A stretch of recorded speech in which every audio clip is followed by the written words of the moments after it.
Okay, then let's get started. So good morning, good afternoon, good evening, and welcome to the first TinyML seminar for our TinyML Academic Network. My name is Marco Zanaro. I know some of you, I don't know all of you, so I just give a very short introduction. Oops. So I'm a research scientist at the ICTP, the International Centre for Theoretical Physics in Trieste, Italy.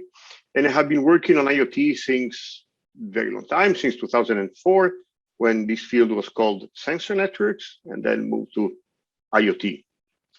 I worked in a number of different countries. In fact, with my colleagues at ICTP, we organize training activities on IoT in more than 30 different countries.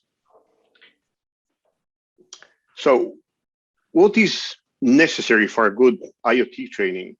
What are the important components? I would say that one is to have good training material, and not only good in quality, but open so that you can reuse it with your students and colleagues. Reliable equipment. We are all into technology, so we're all getting excited when there is new equipment available. But having reliable equipment is really important. So equipment where the code has been tested and retested again, so you can use it without any issues. And then the most important component is the human networking. So very often, this is, from my experience, people are working on the same issues in different countries, in different environments, and they kind of reinvent the wheel. So being able to network with other researchers and people working in the same field is extremely important. So together with the colleagues from the TinyML working group, when we kind of discussed about setting up this academic network, we thought about having these three components in the same package in a way. So not only having the best training, the good training material, but having the best training material. And you see a list on the left. There is the ADX material on TinyML that Vijay and Brian have developed, which is really the best material available. There's the Coursera course on TinyML. There's material from GenePulse. There's the excellent tutorials that Marcelo Rovai has developed and made available, openly on the internet. So we do have that training material, but to really make the best use of it, you need to have equipment, and again, reliable equipment. So this is why we decided to focus on the Arduino TinyML kit, which not only contains an Arduino Nano 33, but also some additional components. So you can use a video camera for that, and you can go through all the examples that are in the ADX course, for example, having some devices in your hands. And if you wonder what happened with the devices, we ordered it from Arduino, but we're now in the situation where the chip, shortage of equipment coming from China is now delaying the delivery of equipment. So it should come soon, and we will deliver it to your university soon. And then getting back to the human networking, we decided to use Discord because it's a really modern tool. And you can interact not only with colleagues, you can set up video calls, audio calls. And so we think it's a very good tool for you to discuss and interact. So this network is now composed by 20 universities all over the place, going from west to east. We go from Guatemala, where it's early in the morning, to Japan, where it's late in the evening. And so we have 20 universities already part of this network. I would say that we have at least 20 more in the pipeline. And so this network is going to grow even more in the future. Roadmap. Today we will have this seminar by Professor Vijay Reddi from Harvard University on why the future of ML is tiny and bright. In 2 weeks' time, we'll start getting some, hands-on experience on October 1st. It's Professor Marcelo Rovai, which will teach us how to set up tools, software tools, to be ready for the ICTP workshop. And then on October 8th, we will try to interact a bit more with the network and present some case studies from network members as well. And then the ICTP network will be held from October 18 to 22. Online, you should have received an email with the link to register for the workshop. So please do so by the deadline, which I believe is October 8th. And that is going to be a 5-day workshop on TinyML. Just to end up, I really like this quote, which I think we will apply for this network, which is from Benjamin Franklin, saying, "Tell me and I forget, teach me and I may remember, involve me and I learn." So this is really a call for you to be active on the Discord. So we learn from your experience, your project, your needs, and we interact in the best possible way. With this short introduction, I stop my sharing and I give the floor to Vijay.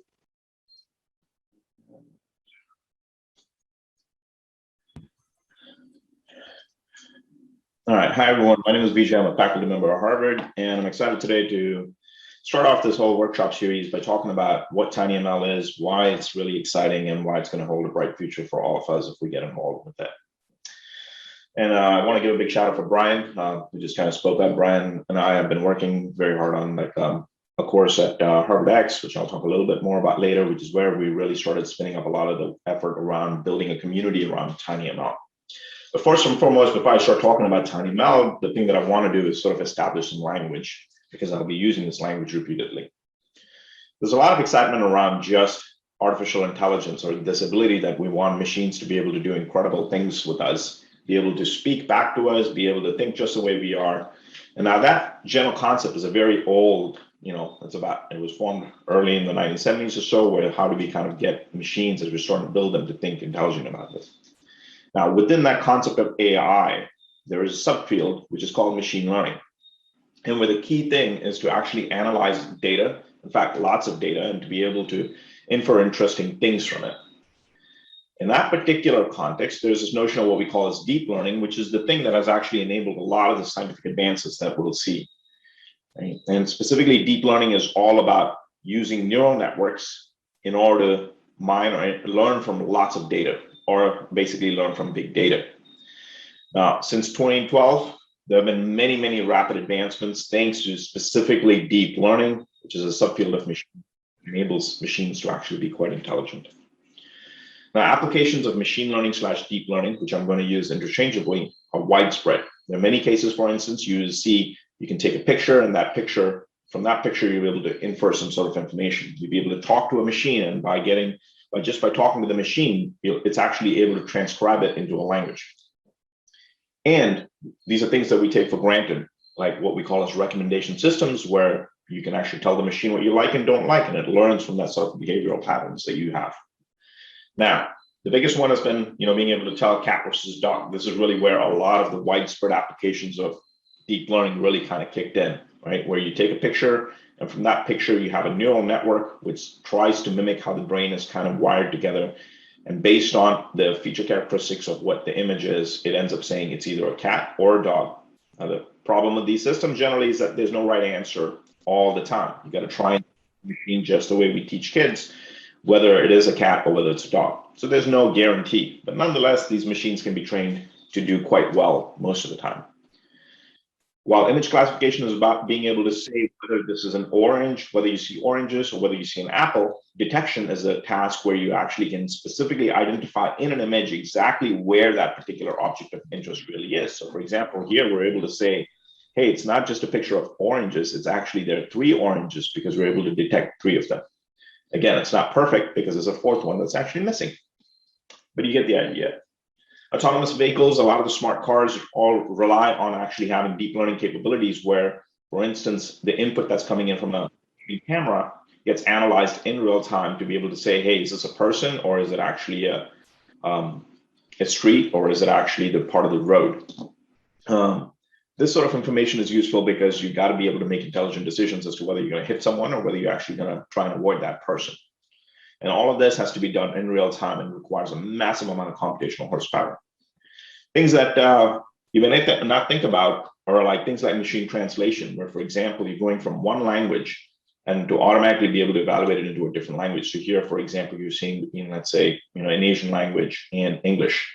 This sort of translation is remarkably powerful. In some cutting edge use cases that are about to come out, you'll see that you can do live translation of languages. Literally, if you had some sort of device on your head, as someone speaking to you in a foreign language that you might not even know. For example, I don't understand Chinese or Japanese, but in real time, there's translation that can actually happen. The thing that you and I probably take for granted mostly is what we call as recommendation systems, which use deep learning behind the scenes in order to recommend whether we like something or we don't like. Every time you watch a movie on Netflix or whether you click on a particular wall post on Facebook, all of that information is actually being used to intelligently improve the service over time so that you get the maximum bang for the buck. Now, a lot of this capability, as remarkable as it is, and as much as we take it for granted, is being driven by high performance computing that is in the back end.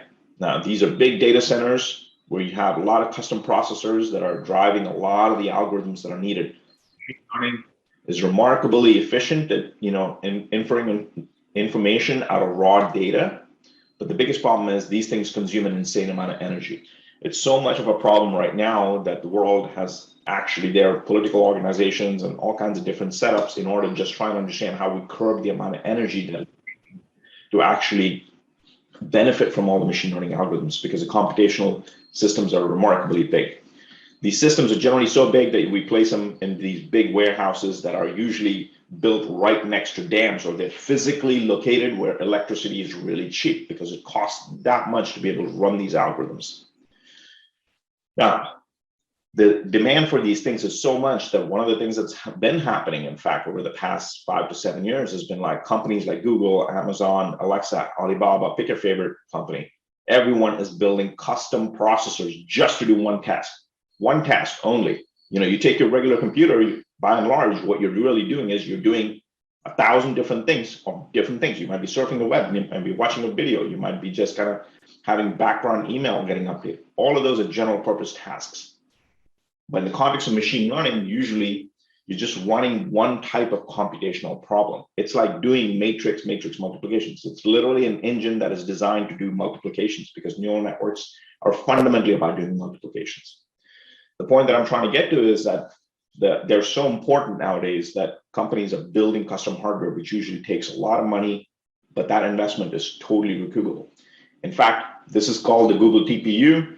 The Google, which has always been a software company, started building these custom hardwares because they realized that if every single one of us just kind of like, even used their Google Assistant for just a little bit during the day, right? Throughout the whole day, if you just use it for, I think, something like 60 seconds or something, all put together, they would literally have to double their fleet, their entire data center fleet, which is very expensive. And for also, they simply wouldn't be able to do that in the time span at which we are growing to benefit from the technology. So the long story short here is that this is extremely important application domain, and people are doing all kinds of tricks in order to be able to get that benefit. Things are so crazy that companies like Light Matter, which is actually based out in Boston, physically do computation in light.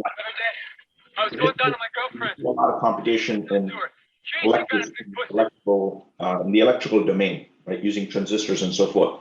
This chip, for instance, that I'm showing you here in the middle, literally does all its computation using light, right? So which means it doesn't consume much energy. It's very efficient. It's blazingly fast.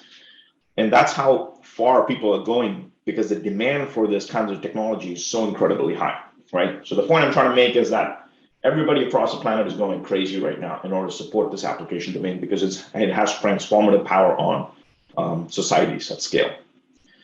But we're going to pivot a little bit and talk about how bigger is not always better. In other words, building these big systems and that consume a lot of energy and so forth are not necessarily the only way of harnessing these remarkable machine learning applications that have potential to change the world. So what I'm going to say is that, like, what we've been witnessing over the last couple of years is the transition that's going from data centers over to smartphones. For example, if you take a picture on your smartphone, you will find that after you take a picture, it comes out really nice. very often many of today's devices already run machine learning locally instead of sending things up into the cloud, over to Google or Microsoft or anyone else. When you talk to the machine and you say, okay, Google, you say, show me the calendar, for instance, that's usually kind of being done as much possible locally. Or you can ask questions and it'll find information on your phone. Right? Now, the reason that we're increasingly moving towards things onto our devices is because there are certain key benefits that you get by keeping things local. First and foremost is that if you run things locally, you consume very little energy, which is a really good thing. You might not think about this, but there's a real concern about the impact that AI is going to have on climate change alone, just by itself. So you don't want to build big data centers that have that consume a lot of energy. You want to keep everything locally and try and minimize the amount of energy consumption you have. Now, the other main thing is that you'll find that if you're doing things locally to where the data is, for example, you take a picture on your phone and you do some processing there, well, it's going to be much faster, generally speaking, rather than having to send it all the way up to the cloud and then bring the result back. There's a lot of data movement that has to happen. Data movement is both slow and it is very costly. But if you can do it locally, then you can actually get a lot of benefits in terms of the real-time capabilities. The other thing is that, there's this acronym called BLUR: bandwidth, latency, energy, reliability, and privacy. If you keep your data local, you don't have to send your data to Google or someone else. You can keep the data all local, which means that you know who's using your data and what benefits you're getting out of that data. And increasingly, what we're seeing is this transition about all of these machine learning capabilities that we are enjoying progressively moving into our houses or around devices that you and I take for granted. For example, you might be using an Alexa, or you might have a Google Assistant in your house. But if you kind of look around, there are a lot of really intelligent devices that are coming about. Even my toothbrush, for instance, I actually had this device. And this actually runs a little bit of machine learning in order to tell me how I'm brushing and whether I'm brushing well or not brushing well. And it effectively tries to guide me where I should be improving my brushing of the teeth, so that when I go to my dentist, he or she is actually happy. The Apple Watch has a lot of state-of-the-art biomedical capabilities, in other words, sensing how your body is doing. A lot of that actually uses real-time machine. But despite these kinds of sample example points we're seeing, the reality is there's an insane amount of data that the world produces thanks to IoT, which is actually not being analyzed. And if you can analyze all of that data, you will be able to unlock a whole new range of different use cases using machine learning. The ones that I showed you on, like detection, classification, segmentation, recommendation, those have so much impact already on all of us. But imagine if every single one of these devices, IoT devices, was actually able to harness that sort of intelligence capability. We would probably unlock use cases that you and I cannot even imagine today. And that really is where we are today. And that's what tiny machine learning is all about. It's excitement around getting IoT devices. I would say IoT devices in the past were kind of dumb. They're really kind of stupid, because what do? They kind of sense up all the data and they send it up into the cloud. That was pretty much the Internet of Things. There really was no endpoint intelligence. There's no conversion of this raw data into actual intelligent data. And that's what TinyML brings. It brings new life into IoT space, because it takes these dumb devices and actually makes them smart by having that machine learning algorithmic capability running on that tiny little device. Let me first start off by defining what TinyML is. Well, first and foremost, I would argue that this is one of the fastest growing fields of ML, because there are so many consumer endpoint devices. Just look at the room around you. You'll find lots of devices around you. And it effectively is the marriage between algorithms, embedded hardware, and embedded software. And the key notion is all about doing on-device sensor analytics. If you can process data right where the sensor is, right? So it might be a pressure sensor, it might be a small little camera, whatever it is. It's about taking that data, a wealth of that data, because that data is usually streaming by really fast in the real world. You want to be able to analyze interesting patterns out of it. And you want to be able to do this with ultra low power consumption, because you want to run that machine learning at all the time. It's not like when you only go to Netflix and you get your recommendation, that a recommendation engine wakes up and says, hey, let me run my algorithm real quickly to tell you what's the next movie you should watch. This is about continuously running it. And ideally, you're going to be able to do this on a battery-powered devices. If you look at machine learning, the way it's deployed today, virtually, even if you take Alexa, your Google Assistant, and so forth, all these devices are tethered to the wall. And what we're talking about is really trying to get devices in the future to operate on battery power, because that will enable massive scalability. So imagine you have a bridge that needs to be analyzed for some sort of data. right, about how that bridge is flexing and whatnot, then you don't necessarily, you might not have power for it all the way up, right? So if it could run purely on battery, then you can enable an interesting use case. I'll talk about some of those a little bit further. The simplest example where we already sort of see machine learning happening, this sort of TinyML happening, is in this simple case, which we call it keyword spotting. So when you say, hey, Alexa, you say, okay, Google, the machine wakes up. Well, that sort of intelligence is typically already done on your phone through TinyML on the phone. Or it might be, hey, Siri, when you're talking to your watch, that wake up word is actually running locally. Same thing for Amazon Alexa. This sort of keyword detection in order to trigger the machine to be intelligent is kind of done locally. But this is just the tip of the iceberg today. Because if you kind of look into the future, there are applications where you can run machine learning on small little drones. These small little drones are highly agile, so they can go into search and rescue applications, which is very important if someone's lost and so forth. And when a building collapses, you can't send big robots in order to move through the cracks. There are applications of just general robotics where these robots have to sense a lot about your information, and they tend to run on batteries. So you want them to be efficient. So you want to be able to do TinyML with their sensors. There are augmented reality kind of use cases where you put smart glasses on your head. This is Google Glass. If you've been following the news, just 2-3 days ago or so, Facebook announced a collaboration with Ray-Ban where they have like smart glasses where they're actually running machine learning on device in order to be able to take intelligent pictures and so forth. You can also have biomedical applications, as well as like things like Elon Musk is working on, or like Neuralink, where you're trying to understand brain signals. So these are some of the kinds of potential applications we can unlock if we can figure out how to enable TinyML. Now, while those are kind of like more forward-looking applications, one of the biggest areas where we think like TinyML is going to have impact is on things that actually affect us on our home base, right, at planetary scale. This is a project from Harvard with Rob Wood, which is who's a professor here, but it's a collaboration across multiple universities where the goal is to try and understand what the whales is thinking. Now think about this, right? This is a task that's related to like animals in the ocean. Well, can you imagine trying to figure out, like, if you have to stay with this animal all the time in order to record the signals, how would you go about doing that? There's no way you can scuba dive and hang out with this animal all the time. There's no way you can strap a big computer that's able to do all the data processing on that, because there's no way you're going to keep that thing. The other thing is that there's no way you're going to be able to power it. So the question is, like, what kind of intelligent devices can you enable? So that's, again, a case where TinyML has really unique value proposition, because it's going to be small, it consumes low power, and can be tethered to these creatures, and they can go in anywhere. It gives you a lot of flexibility. Also, for example, a very popular use case is around the protection of elephants, right? In places like Africa, there's often a lot of tension or conflict between animals and the people living there. So often you have poachers and so forth, which is a big problem. So you want to be able to do risk monitoring. Like, for instance, like if an elephant is moving to some sort of high risk area, then you want to be able to send out the notifications to park rangers. Or you want to do conflict monitoring where, for example, an elephant might be heading into a place where the people actually live, and you want to be able to avoid that situation. So you want to be able to sense that happening and alert the people locally.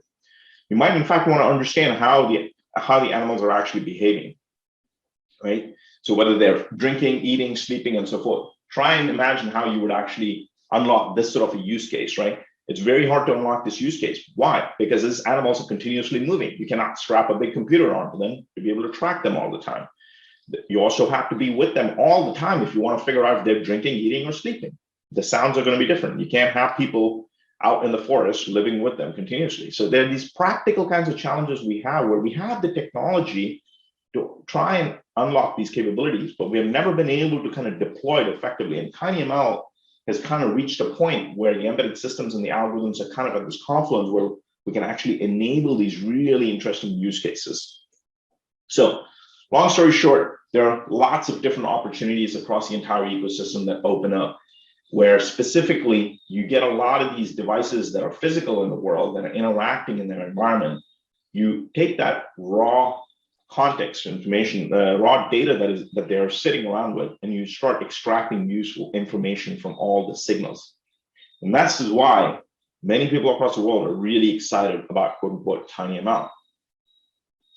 So let's talk a little bit about some of the technological challenges we're going to face. Because so far what I've painted is a very rosy picture about, wow, TinyML is great, it's going to change the world. But Well, with anything that is great, you got to do a little bit of work.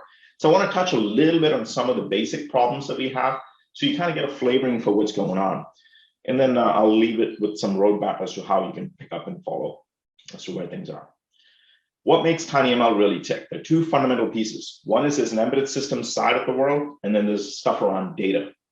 Now, a lot of people, when we talk about machine learning, will often focus on the mechanics of, hey, here's the hardware, or here's the machine learning algorithm. While that is good, that is only half the piece of the entire problem, right? Because you really have to think about data. Machine learning is all about data. So I want to touch a little bit about the data in the second half of this talk. So one of the key things about TinyML is that because TinyML is all about running things on embedded systems that consume very little power, when you want efficiency, what do? You cut out all the fat. In other words, you got to make the systems that are operating be extremely efficient at every particular task. Now, when you want to make things extremely efficient, what you lose is general purpose capabilities. So in the context of TinyML systems, for example, I'm showing you a whole bunch of different devices, right? So there's a HiMax board, there's an Arduino board. All of these use very different sensors that use different sorts of processing capabilities. Now, the beautiful thing about this is that because they're tiny, these things that contain the processing element, the general purpose processor that they have, well, they're highly specialized for different domains. There are lots of them already today, right? For example, there are 250 billion MCUs today. In fact, just this year, they've shipped, I think, around 30 billion of these processors. So the number of these small little MCUs that are out there, they're already out there. It's all about enabling that intelligence on them. And if we kind of project things in the future, what we see is that across different use cases like industrial automation, smart homes, consumer electronics, and so forth, the demand is only continuing to grow for these small little processing elements. And because the demand is growing, what we're seeing is the price, the forecasted price of these systems is also dropping, which is really good. What that basically means is that in the future, each of these chips is going to cost less than 50 cents, which is actually really cheap in the grand context of technology, and you'll be able to deploy them at scale. While you get that scale, that efficiency demand that I was kind of talking about also becomes a bit problematic. These systems have very different microcontrollers that are kind of running. They have very little or a lot of variability in their performance. In other words, not every single chip is going to behave pretty much like every other chip. They have very little memory, and this memory becomes an extremely big problem. These numbers of megabytes are the kind of things, megabytes and kilobytes, or these are the things that on a regular computer, like your laptop or something, would be what you would have seen if this was maybe the early 90s, right? Or even late 80s. That's exactly when you would have only like 250 kilobytes of RAM or something like that. So it's almost like we're, in a way, these embedded systems are almost like 20 years or 30 years older, though they're capable. Now, this sort of fragmentation, as we call it, like where you have differences across these different platforms, makes it very hard to deploy things at scale. We'll talk a little bit more about that soon. And also keep in mind that there are a variety of different sensors, and all of these sensors are basically going to lead to differences. No one camera is the same as another camera. No one microphone is the same as another microphone. And what that means is that when you actually deploy the machine learning, there's no guarantee that it's actually going to perform the same way that it performed on device A versus device B. So how do you sort of address this? This is where I'm going to talk a little bit about TensorFlow Lite Micro, which is a particular tool that you will in fact be using as we kind of go through things in this sort of workshop, because it enables us to kind of deal with the challenges that come about. Now, a lot of people often don't dig into the nuances you have with embedded systems, but if you want to fundamentally understand how to build and deploy machine learning, then you have to have a flavor for this. So I'll talk about some of the challenges in the hardware side, and then I'll pop over to the software side. In the hardware side, there are many different processing elements. You know, if you're an architect, we often get into a lot of details, but at a very high level, you tend to have what we call as a CPU, which is very common. And then you can have something like a GPU that does a lot of the display rendering. A DSP, a digital signal processor, is a highly specialized engine for doing signal processing. And an NPU, which is sometimes customized for just running neural networks. Now, all of these, sorry, it's kind of advanced a little bit. So all of these heterogeneous processors are great for efficiency because they give you a different trade-off. But the problem is when you deploy things, you cannot make the assumption that, oh, if it runs on device A, it's also going to run on device B. You have to know whether it has the exact same capabilities or not. because very often you'll find that the code that runs on the CPU is not going to run on GPU. Sometimes even the code that runs on a CPU is not going to run as efficiently on another CPU because the difference is at the lowest levels of the stack. This comes about, again, because of efficiency. When you make something extremely efficient to be ultra low power so they can run all the time, you have to remove the flexibility of the general purpose characteristics. And that presents a real problem for deploying machine learning models. Another thing is the resource constraints. As I mentioned earlier, memory is a very limited resource in embedded systems. You have very, very, very little memory compared to what you would typically have on your laptop or your desktop. They also are running on batteries, so which means that you have to be very efficient in terms of your power.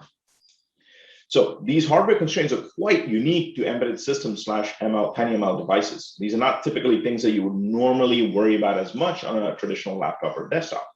Similarly, on the software side, there's a lot of things that we take for granted when we're building applications. For example, if you're writing a program, you often don't worry about how much memory you have because typically most systems have enough memory.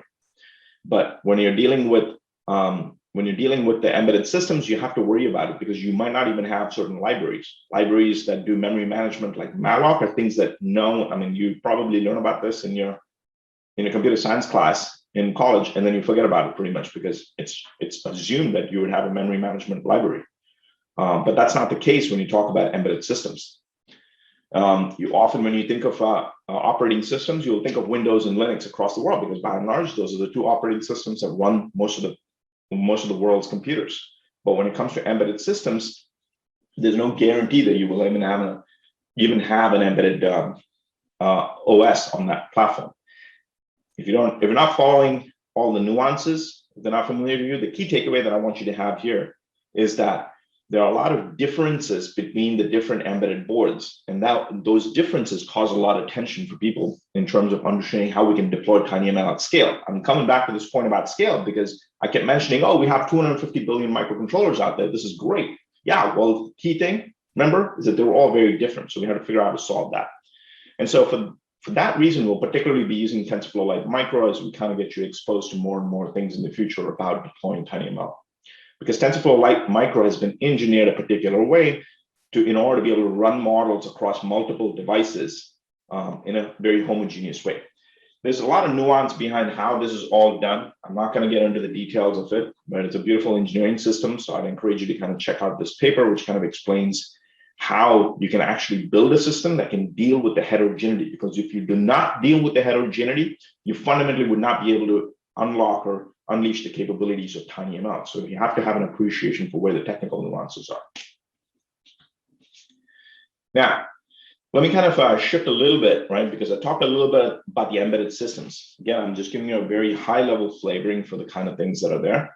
I want to shift a little bit over to the other parts of the pipeline because I want you to understand how one should look at any kind of an ML system.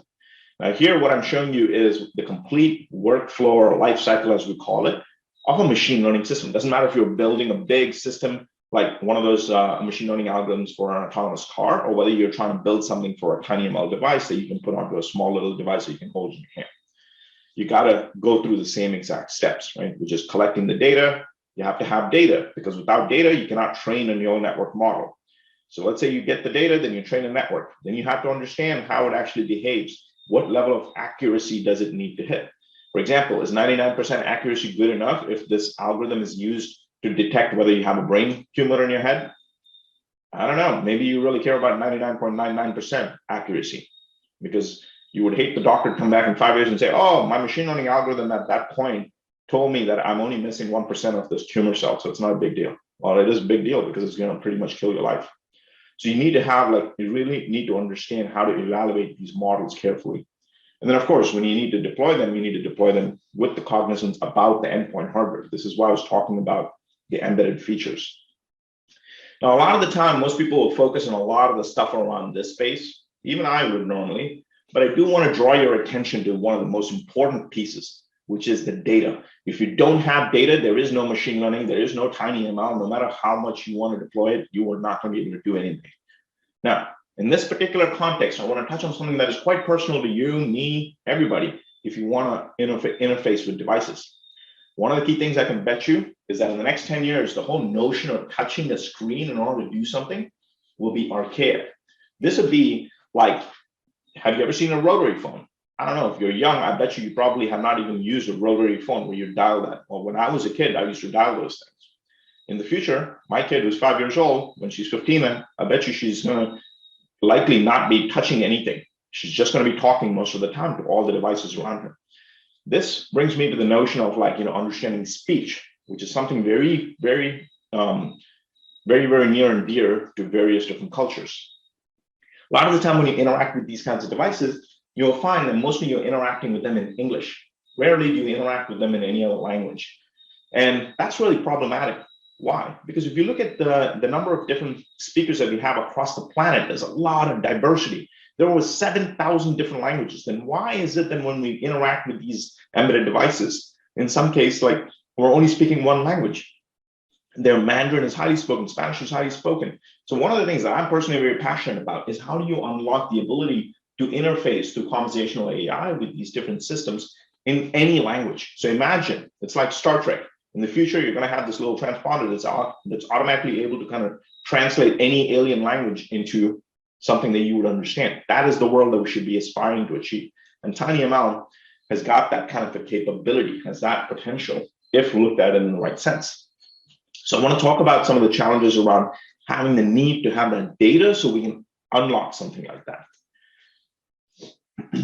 One of the big problems you'll find in machine learning generally is that as you try and look at different use cases, let's say we're talking about keyword spotting, like saying, okay, Google, that's an English way of saying it. Like, okay, if I want to look at it in English, there's often a lot of data. There are a lot of people, a lot of places where I can collect that data that says, okay, Google, like you'll have a lot of corpuses from which you can mine. But if you try and factor all the billions of people that are across this planet, and as you look through the different languages that they speak, you will find that that diversity in languages kind of like tapers off. We don't have that much data for a lot of the languages across the planet. Now that's problematic because that leads to this sort of digital divide that we're going to have where, these machine learning systems are going to be intelligent, but then they don't understand a lot of the people unless you work in certain languages. And that is a problem that we need to address. So how can we go about addressing that specifically in the context of keyword spotting, which is this ability for this machine to understand you in your native language, Spanish or whatever it might be, right? One way you can do that is to kind of manually go and collect data. Data. I'm going to come back and beat the hell out of this point because it is all about the data. If you don't have the data, you have no machine learning. So in the context of languages, this would mean that if you're speaking Spanish, then you'd have to go and get like 1,000 different people repeating the same word in over 1,000 or 2,000 times and collect that data. But then what happens to another language? If it's Telugu, which is my mother tongue, you would expect the people to actually, I'd have to get 1,000 people to be able to say different words in very different accents, right? And to collect that data. And this is a very, very tedious process. If we want to enable capabilities like Hey Siri and so forth in all of our, localized languages, we need to figure out how we can build these data sets extremely fast. We cannot take a long time. And that is fundamental to enabling machine learning. And I think keyword spotting kind of capabilities are the fundamental entry point to enabling TinyML at scale. One of the big problems you often have when you're dealing with data is that you have to first and foremost figure out what is the data you want to collect. Let's, again, going back to keyword spotting. Keyword spotting, what kind of words do you want to collect is a problem definition. Often you have to collect, like, let's say 1,000 samples of me saying, okay, Google, okay, Google, okay, Google, okay, Google. Now my machine's all waking up. You have to define that problem. But even after you record all that data, if you don't get the right licenses in place, in other words, if you don't tell me ahead of time that, oh, I'm going to take your 1,000 utterances of saying, okay, Google, and use that to train a machine learning model, by regulation, you are not allowed to train that model, which means you might have collected all this data that you then cannot use, right? So a lot of people don't often talk about this, but this is fundamental because this is sort of a major reason why machine learning doesn't scale, because people don't understand, you have to understand permissions, rights, and so forth. And even after you figure that out, let's say you get all that right, then you have to go out and gather the data. How do you gather the data? If I want you to say hello, well, the way I say hello is quite different from the way someone else would say hello if they have a thick accent, the way a Chinese person would say, the way a real American would say, because I'm Indian. So I will say it with certain nuances. So you need to then go out and collect all this data and make sure that data is actually correct. Then you have to refine the data. You might actually think that people have said something, but there's no guarantee that they actually said it. How do you verify that they have actually said it? Right? And then, of course, cultures and things like that around change all the time. So how do you make sure the data is not drifting? Effectively, the data is, it's up to date so that the model you're training, right, is not biased. For example, if I have 100 people, and if it turns out 90 of them are men and 10 of them are women, well, your data set is going to be biased because likely the machine learning model that was just learning from all the patterns in the data is going to be biased towards men, and it's not going to work well for women. And this is a real problem. So you really have to understand data engineering quite carefully. And so this is extremely important. So I want to kind of give you a little bit of an idea about how people go about doing this.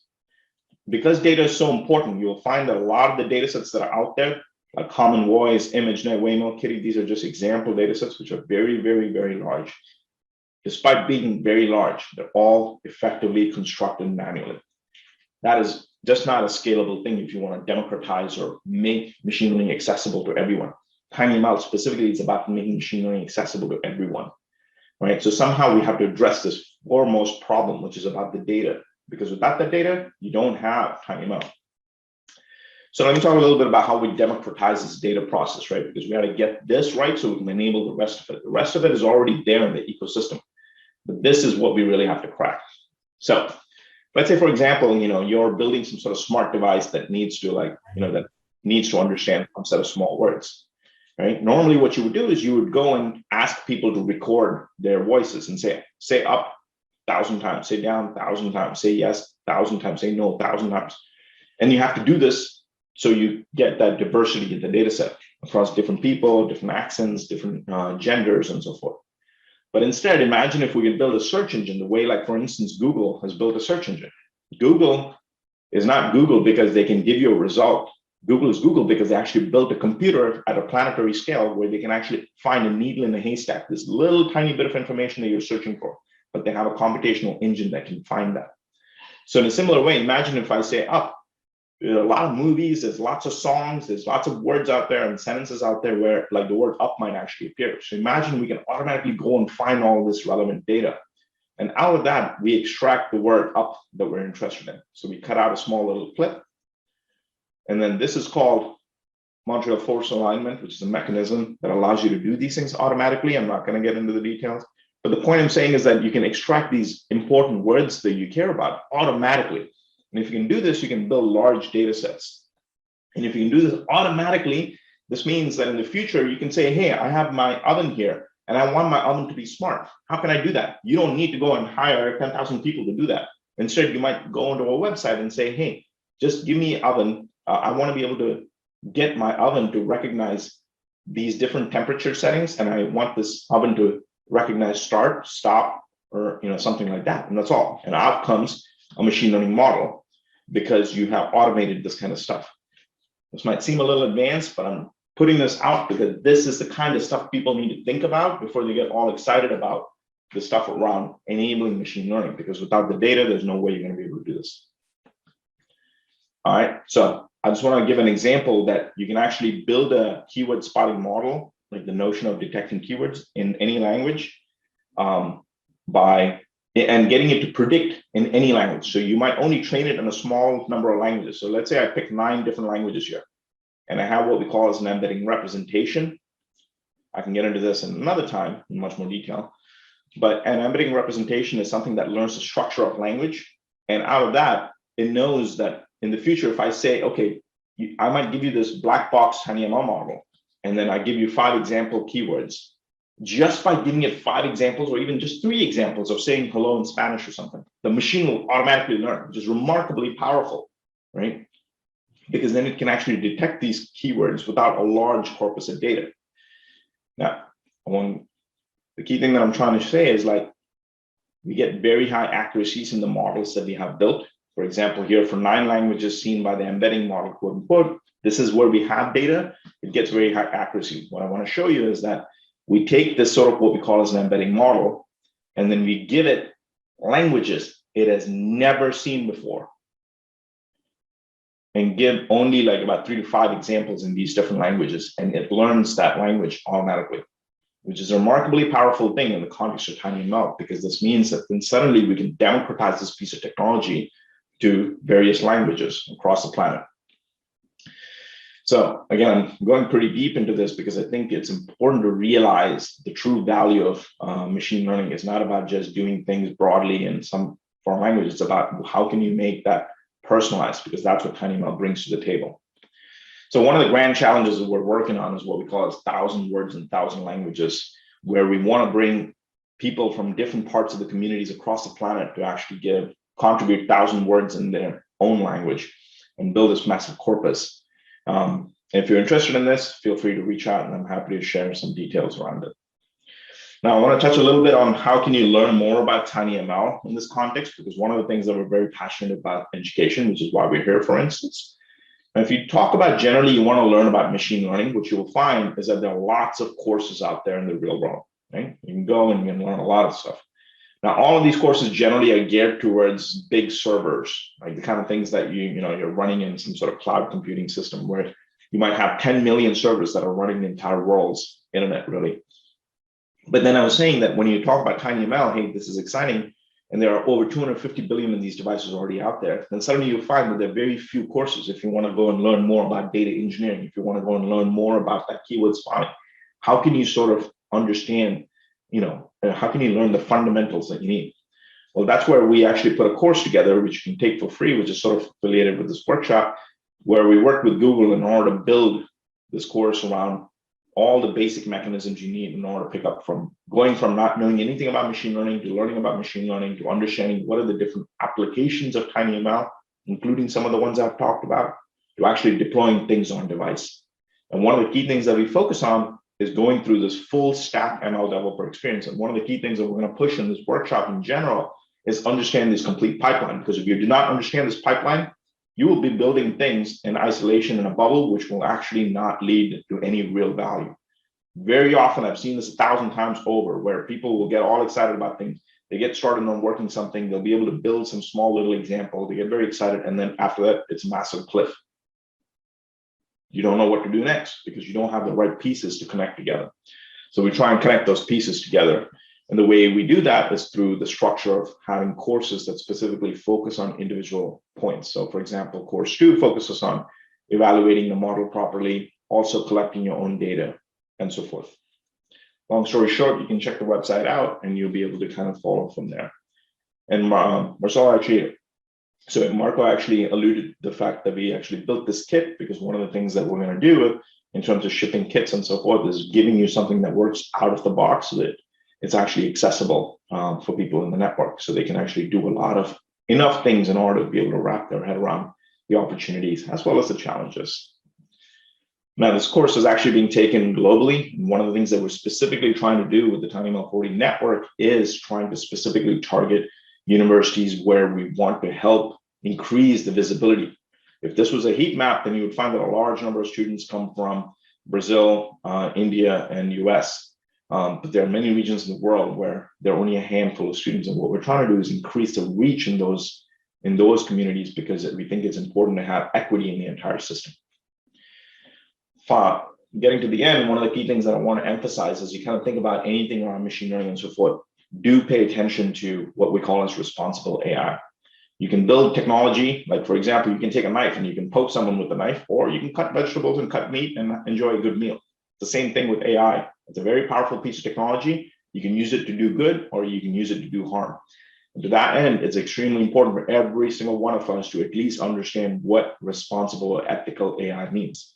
So when we design a course, we'll try and put this in through the series that we go through in the workshop as well, is make sure we understand, for example, when you're designing machine learning models, who are you building it for? What are the consequences if the machine learning fails? How can it fail and cause something dangerous to happen?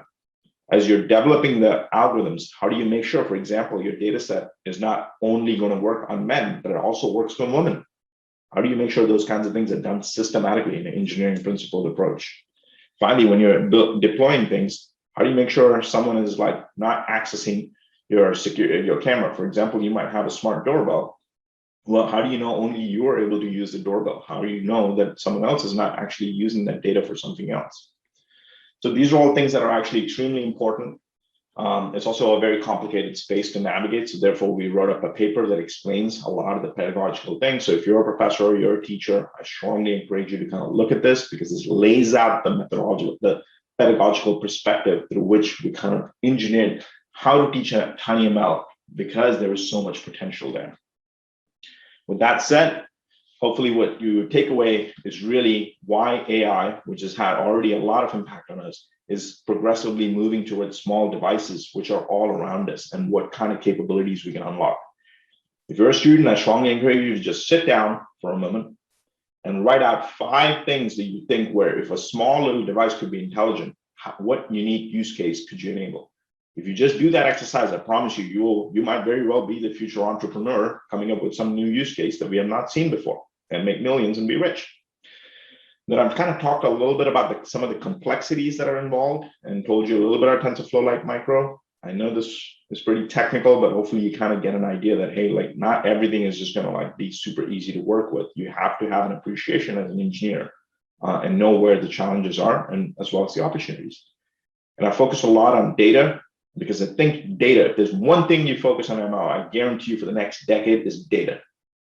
Over the last few years, a lot of people have focused on like deploying the models, designing the models and all that, but the future is really about data. In fact, we have this thing, what we call as model-centric AI and data-centric AI. In the future, for the next 10 years, is going to move increasingly towards data-centric AI. So if you want to really be ahead of machine learning, focus on the data, because that really is the gold. Last but not least, hopefully I kind of gave you a flavor for where you might be able to learn more about TinyML, both through our course and of course through this workshop. And a lot of the things that we're talking about here, in fact, come from our course. But as Marco mentioned earlier, there are a few resources that we are trying to pull together, so you will get exposed not just to our course, but as well as other courses like what Marcelo will talk about and so forth. And with that, I'm happy to turn it back to you, Marco. Very excellent. Thank you very much, Vijay. Great talk. And we're in the question and answer session. All right, so there's one question about slide 45, the elephant general activity classification. Is it what is called natural language processing or sound signal analysis? That's a very good question. So no, it's not called natural language processing. And this is oh, I stopped sharing. Let me share again. It's actually a very good question. Yeah, so down here, it's not really what we call as NLP. Natural language processing is generally about understanding, like once you have some sort of text written down, what's the sentiment and so forth, and like, you know, if I ask a question, can the system come back and answer it in English or some other language? That's generally what's called NLP. NLP is a very big area. It's also like looking at text and from text, inferring connections. Like if I say this, does that mean that? Those kinds of things. This is more associated directly to signal processing itself, in fact. So that's actually a very good question. It's pretty observant. Hopefully that answers that question. Marco, I'm happy to kind of go through this list of key questions here, or if you feel like taking some out. Sure. Maybe there was one about devices having more than one sensor on the same device. And what about it? Is that possible? Are there devices that have more than one sensor? Yeah, often a lot of devices, in fact, actually end up having a sensor. So let's take a concrete example, for example. So let's say I'm kind of deploying a small little device, right? Like this RDCam kind of device, right? Like let's say if I'm deploying this small little device out in the field in order to look out for wildcats or something like that. Now imagine if I'm doing, if I want to look out for that wildcat, which means I need my camera, right? So let's say I want to take a picture when this super rare wildcat goes by, right? But only the picture of the wildcat. I don't want a giant elephant. I already have lots of pictures of elephant. Now, how would I do this? Well, one way I could do this is have that machine learning algorithm, which is using the camera images that are coming through and continuously look for, is this an elephant or is this a wildcat? Oh, if it is a wildcat, then do that. But that would be a very bad way of doing it. Why? Generally, when you have to process the images That's going to be very expensive computationally. Again, remember, if they're running on battery, you can't have someone continuously going out into the forest replacing these things every few weeks. In such a scenario, for instance, what you would intelligently do is you would actually design your board so that you actually have multiple sensors. The simplest thing would be, first and foremost, you would be like, is there any activity? If there's no animal or if there's no moving activity, why would I even turn the camera on? So you might just have a simple activity detector based on sonar ranges or something like that. And then if there's some kind of movement, then you would wake the camera up, and then you would do the more complex sort of processing. So absolutely, when you're designing a TinyML system, you need to think very carefully about how you actually integrate multiple sensors, because it is the sensors that trigger a lot of the activity. There were a few questions about using the devices to collect data. And the point was, okay, they have very limited memory, so how do you collect data using the devices? Also a very good question. The thing about collecting data, so here's the mistake, right? So this is what I was saying earlier. IoT would be about collecting data. That's what I would say. Internet of Things, I would say, is about collecting data. Tiny machine learning is not about collecting data. Yes, you collect some data, but it's not about collecting all the data. Right? It's about extracting information from the data. It's information or knowledge that you're trying to distill. That means that, yes, I might have a camera on all the time, and I don't want to save all of that data, right? If I just want to look for that wildcat, the picture that I want to save is of that wildcat. And that really minimizes the data requirement, right? So you're processing a lot of data, but you're actually extracting only valuable information. So it's acting as a filter. So in fact, you could think of TinyML as all about filtering data. So hopefully that addresses that question. There were one question about training versus execution. Saying, okay, you're low power because you're using, small devices for execution. What about the training phase? Where do you do the training phase? Yeah, so training is actually really interesting. So normally what we do is we train them in the big cloud or in the big computing systems, and we deploy it. The way to kind of think about training is that you don't train all that often. I say that because it's easy to understand, but in reality, you actually train quite a bit. The number of inferences you do, right? So for example, Facebook does, I think, something like 2 trillion inferences per day, right? Something crazy. And they do this for their recommendation model, which they train maybe like every week or every other week or so, right? In the TinyML case, I believe that the training is going to be very, very little. It's not going to be something that we worry about all the time. Most of the time, we're just doing inferences. Right. And then there was one question about the communication, capability of devices. In one of the slides, there was something about the radio. And so, yeah, the question was about why do you need radio in the first place if you're doing, machine learning on the edge? Also a very good question.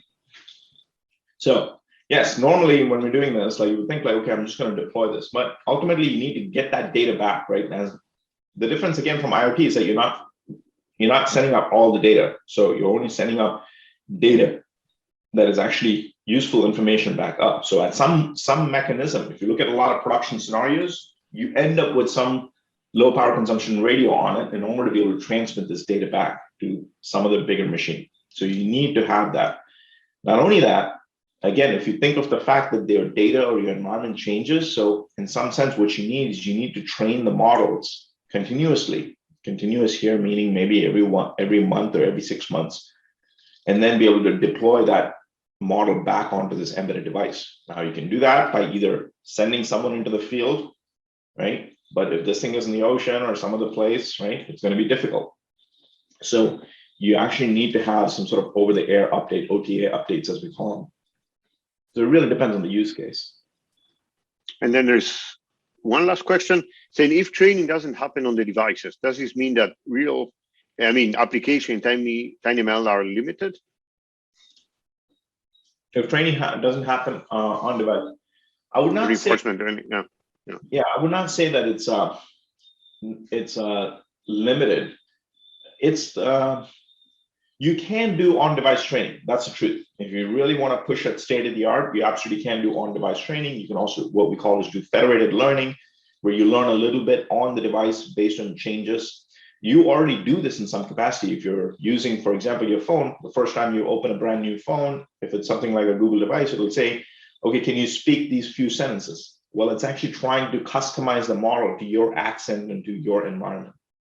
So you could consider that training, but really it's what we call as fine tuning. We differentiate it from training just because training is like learning everything from scratch. It's like trying to get a baby to figure out how to walk, right? So you got to crawl and then fall a couple of times and then do that. Well, that's a little different than, say, for instance, if you know how to drive a car, if I ask you to take my car instead of your car, you're going to probably be able to do that. You might have to adjust to your seats and so forth a little bit. You can consider that training, but it's not really training. It's just fine tuning. Super. Excellent. Okay.